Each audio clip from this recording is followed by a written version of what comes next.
Something that I really love playing with my nephews is going bowling.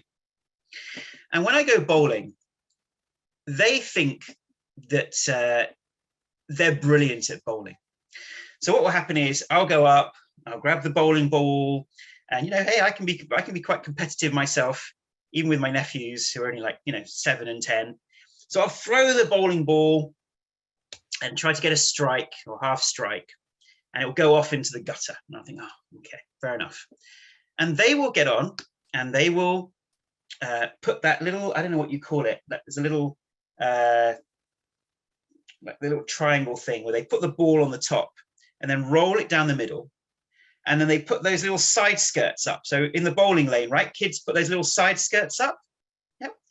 And this ball will roll along really slowly, hit the side like 7 times, and then they'll knock all the pins over. Think, yes, we did it. We beat him. Yeah.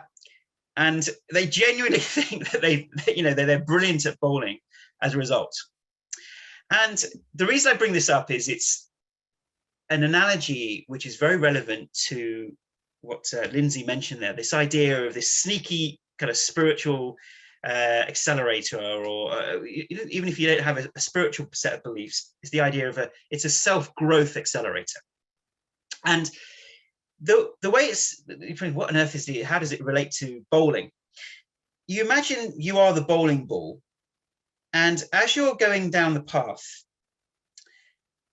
if you veer off too much into your achiever, which isn't your authentic self, guess what? Bang, you hit the side and you hit the side skirts, and it redirects you towards the center again, back to your center.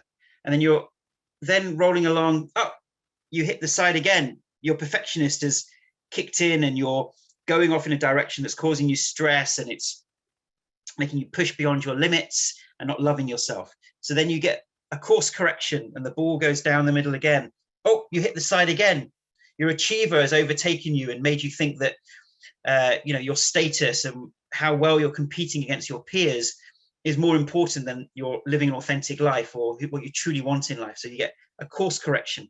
So these conditions and these symptoms are like those barriers on the side that keep you along the straight and narrow, take you towards your goal. Otherwise, you're going to get stuck.